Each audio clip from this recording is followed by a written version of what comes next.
Welcome to the Irish Farmers Journal Weekly Podcast, brought to you by Ornua, the home of Irish dairy.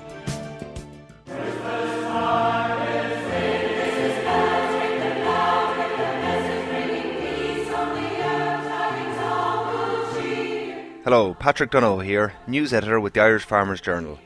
And this is the Duhallow Choir from Kanturk in County Cork, bringing a bit of festive cheer to our Christmas podcast. We'll hear more from them in a few minutes. But first, let's go to my colleague Paul Mooney, who's an exclusive on government plans to extend the allowable period to cut hedges or burn vegetation on hills. He spoke with our digital editor Thomas Hubert. Minister Heather Humphreys has just announced that she does intend to extend the periods for both hedge cutting and for burning of vegetation on hillsides over the winter months.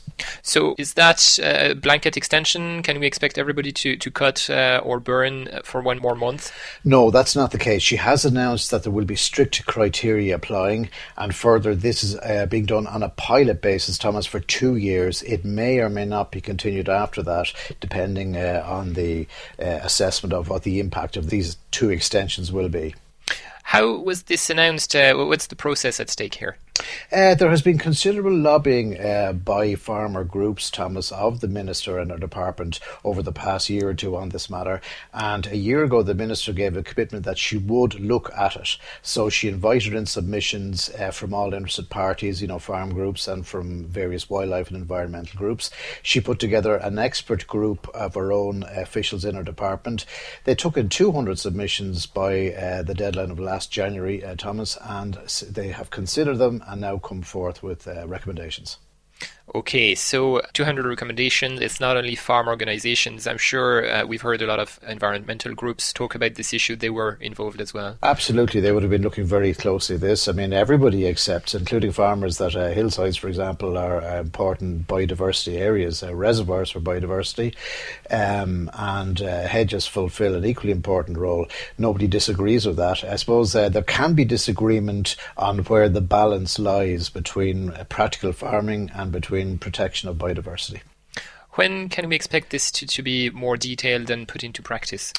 Good point, Thomas. The Minister said that she will be bringing forth the measure with more detail in the Heritage Bill 2015. Presumably that will be implemented before the general election coming next spring. So, Thomas, what the Minister has announced is that the season in which hedge cutting can take place will start a month earlier on the 1st of August, instead of obviously on the 1st of September. As normal, it will run until the end of February. Now, that's too late, obviously, for 2015. So the first year in which that will take effect for farmers and for contractors will be 2016. So that's for hedge cutting. What about burning? Yes, the burning season likewise is extended by 1 month, but it's at the other end of the winter, Thomas. The burning on this 2-year pilot basis will now be possible during the month of March. Both, of course, are under strict criteria, and it looks like permission from the Department of Agriculture may be required before that can be carried out. Okay, Paul, something to look forward to in the new year and to read in detail about in this week's Farmers Journal. Thank you. You're listening to the Irish Farmers Journal podcast, brought to you by Ornua, the home of Irish dairy. Meanwhile, there was a surprise announcement last weekend that the countries participating in the World Trade Organization had agreed to scrap export subsidies. This is just one development in the fast-moving world of international trade agreements, and our market specialist, Phelim O'Neill, discussed the latest news with Thomas Hubert. That is the big news that came out of the WTO ministerial meeting, which was held in Nairobi in Kenya last week. It broke up on Saturday with this agreement. The talks actually ran on for an extra day to bring a conclusion on this agreement.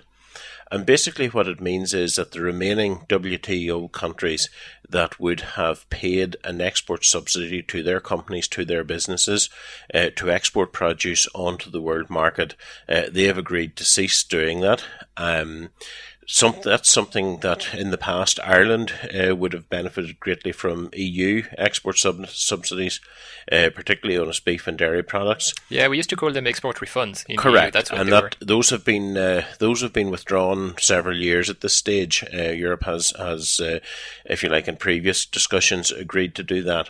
And it's interesting, actually, in the week that decision was taken at the WTO by the ministers in Kenya, that in Europe, in Brussels, the lobby to Commissioner Hogan is actually to reinstate export refunds on pork products because the pork trade is going through a particularly difficult time at the moment. Now, Commissioner Hogan has rejected that proposal, and he is offering and discussing an aid to private storage instead, which is different in that aid to private storage means that companies voluntarily agree to buy up product, keep it in their own store as their own stock for a period of time, and they're given some EU assistance to cover the storage costs. Now, that means we're closing the door on export refunds. They're not coming back, even though, as you said, some people are asking for them. It's not the way forward at the moment. I couldn't foresee a situation where the European Union would allow the reintroduction of them, particularly in light of this decision, because this is what I suppose would be recognised as more developing type countries that would have been assisting the development of their own industry. If this decision is taken in their case, then there doesn't appear to me any way back for Europe to go down that road again. Now, what about the rest of the world? Would any of our competitors on world food markets be affected by this decision? I suppose in terms of the volume of product that this will bring into the global marketplace, it won't be that dramatically great. The bigger news actually in the context of international trade possibilities is what's been happening in Argentina over recent weeks. They have elected a new centre-right president, and he would have set about basically reversing the previous left-leaning president's proposals. She had brought in a number of years ago various taxations on exports of agri-food produce to control domestic inflation, basically to have cheaper food at home. That decimated the Argentinian export business, something actually that Ireland was able to pick up across Europe, particularly in Germany. Now, I suppose this is something that we have to be realistic, because the new president has been encouraging Argentinian farmers to get out, produce, and they're forecasting very substantial increase in production over the next decade. Interestingly as well, last week when he announced the abolition or big reduction, depending on the commodity, of export taxes, the following day, on Thursday, they decided that they would allow the Argentinian peso to float. It had been fixed for a number of years now. It was well recognised that, if you like, the unofficial exchange rate was nowhere near what the official exchange rate was. And in fact, once the currency was allowed to float, it lost something like 30% against the dollar in the first day of trading. So if we have the Argentinian currency weakening, if we have them back into the export market again, they're a very direct competitor for Ireland, particularly in high-value European steak meat markets. Brazil, we always talk about them, but they don't have the same type of cattle, the same type of beef.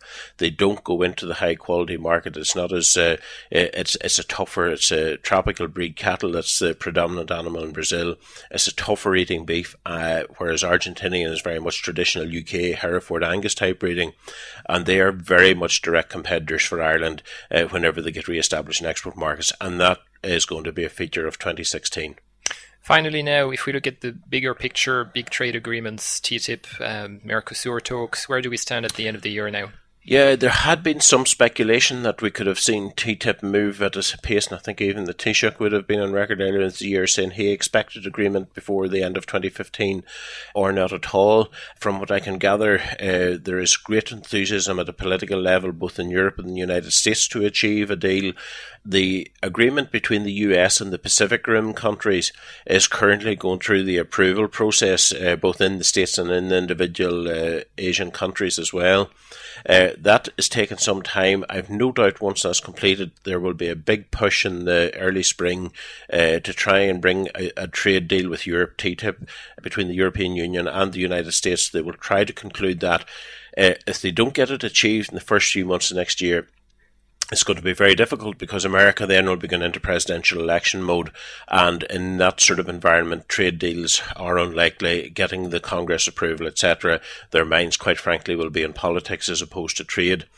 Elsewhere, and I suppose the one again from an Irish point of view that we need to keep a particular eye on is the recent rejuvenation, if you like, of the trade discussions that have begun with the Mercosur, the South American group of countries, and the European Union back in 1999. They've stopped and started several times along the way. There was an initiative this autumn led by the Brazilians and the Paraguayans to get them back on the road. That's received a serious boost with a new trade-orientated president elected in Argentina. And there was an expectation that actually both sides would be swapping offers to each other before the end of this year. Now, as of now, the European proposals haven't been tabled. I suppose there's still time left in this year for it to happen, notwithstanding the fact that we have Christmas in between. But if that is to happen, and that is one that we need to particularly watch, you could argue in a TTIP arrangement with the United States that there's some potential for Europe to export manufacturing beef to the United States, though we would have to accept American steak meat coming into Europe. The trouble is with Mercosur, there's absolutely no possibility of us doing any business with them at all.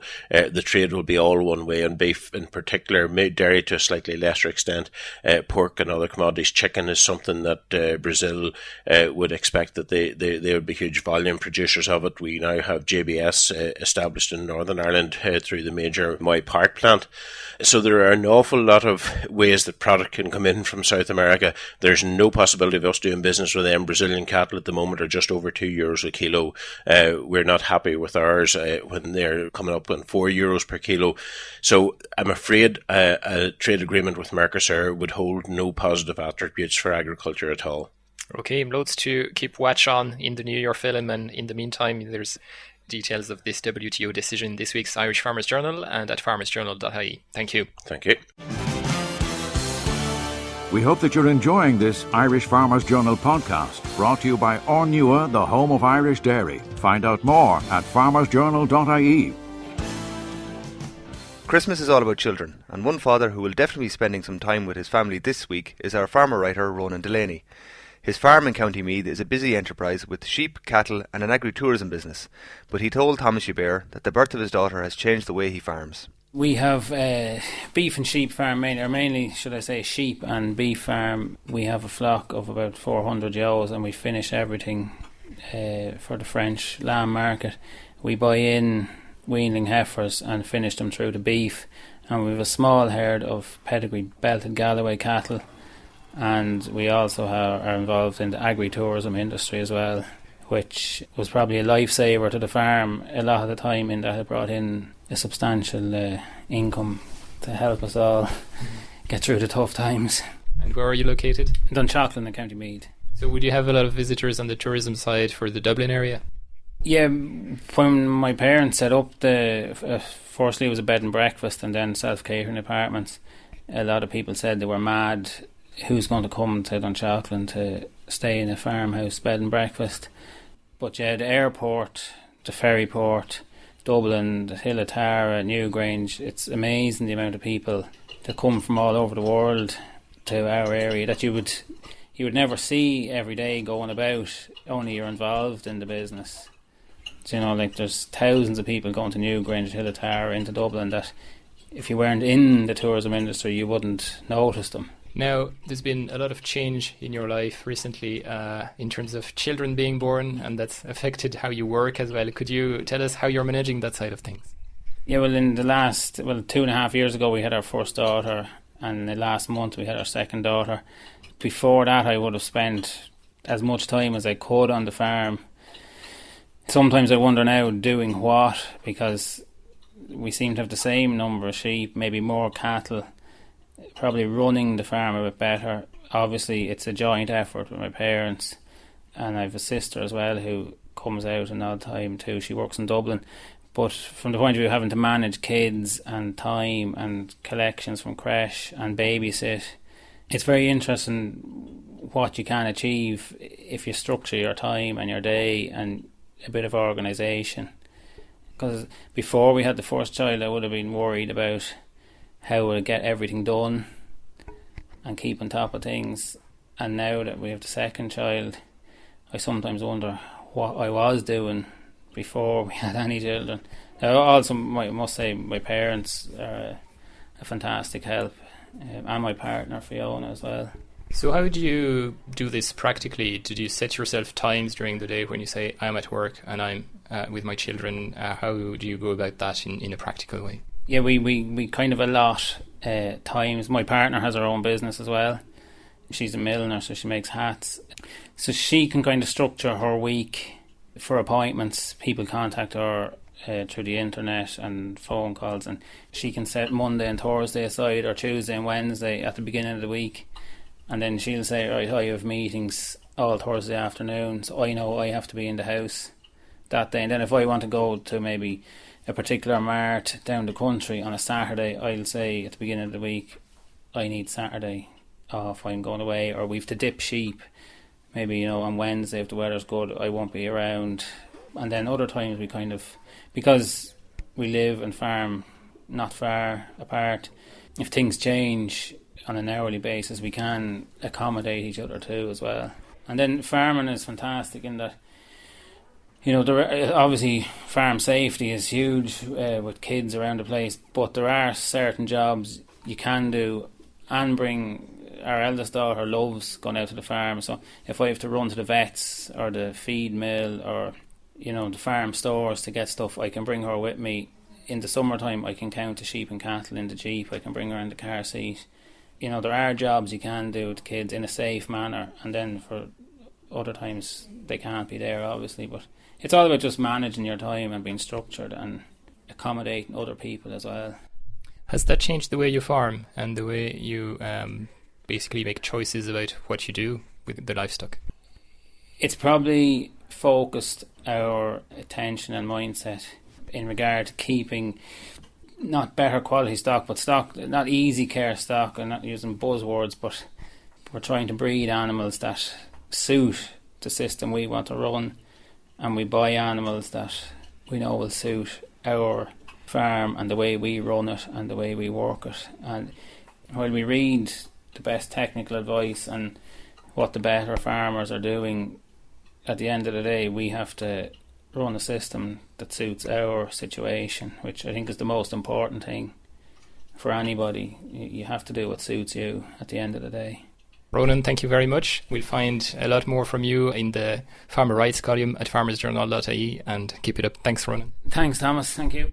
The Irish Farmers Journal Weekly Podcast, brought to you by Ornua, the home of Irish dairy.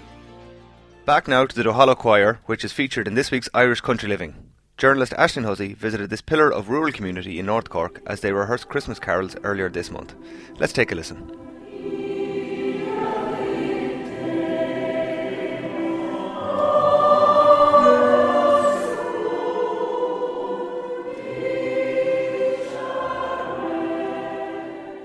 My name is Aisling Hussey and I'm a journalist with the Irish Farmers Journal.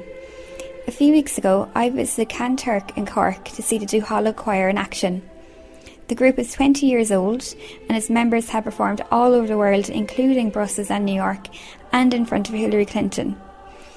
I met a few of the members of the choir during my visit. Here's Bridget Daly, one of the founders of the group.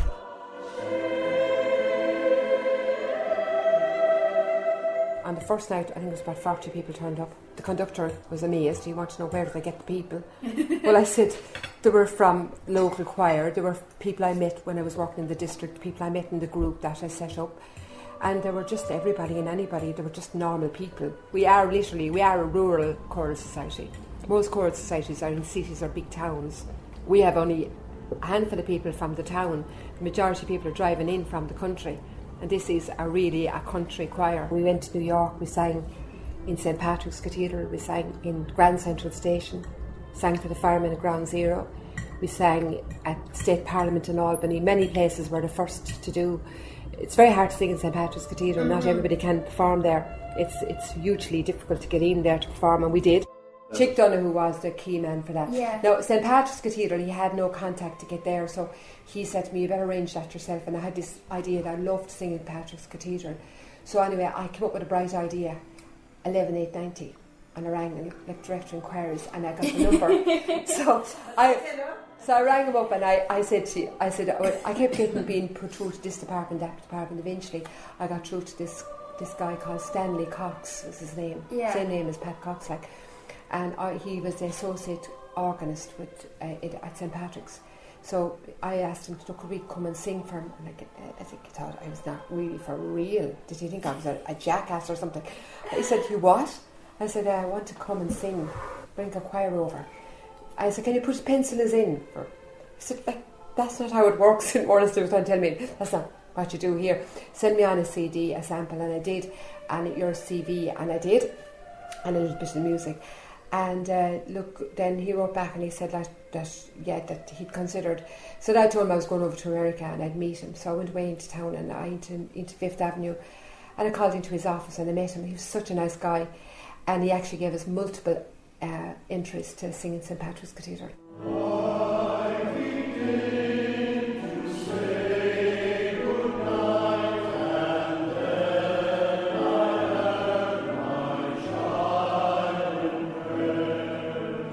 We're like a family, even though we all have our moments, and we certainly, there'll be different tribes in the choir, groupies and friendships, and that's which is great and healthy. But at the end of the day, we are like a family. The people that started the choir were there the first night, almost all there, except for people who got sick and left or just gradually, but they're still friends with us. There's nobody not with us in spirit. There's one man now, I'll introduce you to him tonight. He joined us in September. And I know he won't mind me saying, but he's had a kind of a difficult year, bereavement, and his mother died and things. And he said the comfort he gets for the 2 hours of singing. He's a farmer, he's a dairy farmer, and he joined us in September. And he would be not confident about singing, but like he's in there with the lads and he's singing, and it's great for him. It's 2 hours in his life and a Tuesday night that he didn't have before, and it's certainly filling a vacuum and filling a hole for him, I suppose that's in a way what we all should be trying to achieve, in rural Ireland particularly. They talk about isolation and maybe for across the board for people who feel maybe they're lonely, or people for one reason or another, people are depressed or whatever, that singing is a great outlet, and we promote it as for a positive mental health and well-being, that it's really good to sing, and it's a great social forum for people to meet, and for people who wouldn't have socialising skills, maybe it means they can travel and go on tours and things. And surely singing is a great place to be. You're singing, you're happy, you're free. You don't have to think about anything for 2 hours, and people can do that, and it's a place to come and just be happy and sing for 2 hours and go to concerts. And as well as that, for people who might never have had an opportunity to put on a dicky bow and a tuxedo and a formal uniform and stand on the stage and perform as part of a group, it's a forum for them to do something that they wouldn't have normally done before.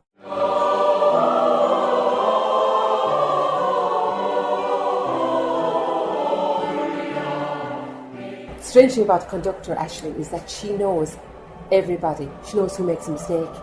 Every single person, she knows how they're operating. And there'll be 60 people in front of her.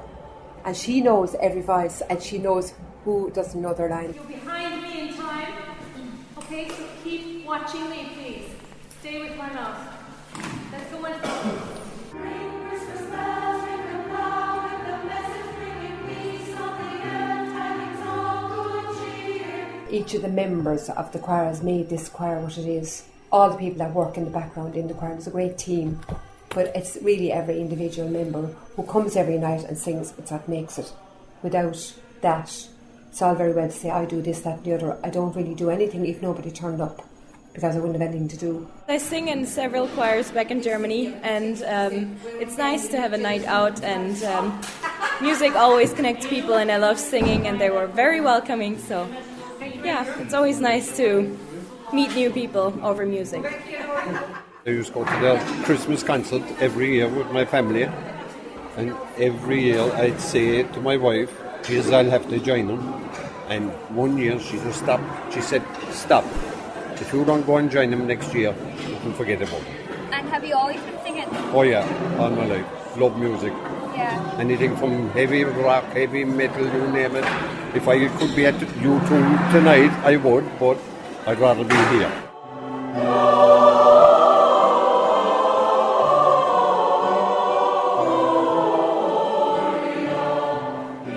Finally, Irish Country Living's consumer editor Ciara Leahy has a solution to the eternal dilemma of Christmas dinner leftovers in this week's edition. She shared a few tips from the ICA's Book of Christmas with journalist Mary Phelan. Christmas Day is just around the corner, so we have the the big turkey dinner ahead of us, which is brilliant. But I mean, some people start thinking about what to do with the Christmas leftovers on Stephen's Day, the day after. And the ICA, the Irish Country Women's Association, have been really kind to share some inspiration on how to get creative with Christmas leftovers. A lot of these ideas actually come from their Book of Christmas, which is gorgeous recipes, advice, and traditions for the perfect Irish Christmas. So I suppose the first recipe that they came up with is curried turkey salad, which I suppose is different too. Tell me about this, because I've had turkey curry, but I haven't had curried turkey salad. I mean, what is this? So basically, it's a really nice meal to have when you're finished all the stodge of the big Christmas dinner. It's very light and it's best served chilled. So it's perfect for like a lunch or something like that. Or maybe just grazing through the day, although you never seem to be that hungry during Christmas. So what it is it's turkey, it's apples, lemon, there's some mayo in there, natural yogurt, and some curry powder. And it's a really kind of fruity dish. And it's really fresh after all the, as I say, in the stodge of Christmas Day. And one little tip that they have for this is about adding a little bit of colour can do wonders for a sluggish appetite. So adding, a generous handful of red grapes or apples over the salad, it's just really impactful and bright and fresh, and just a break from the big dinners over Christmas. So it's kind of a salad with lettuce and different kind of fruits in it, with curried turkey in it as well. It sounds really nice, doesn't it? It sounds lovely. Yeah. And tell me, what is a mincemeat muddle? Well, that is a very good question, because I didn't know what a mincemeat muddle was either. But I suppose it's something that you can do with that leftover mincemeat from the mince pies.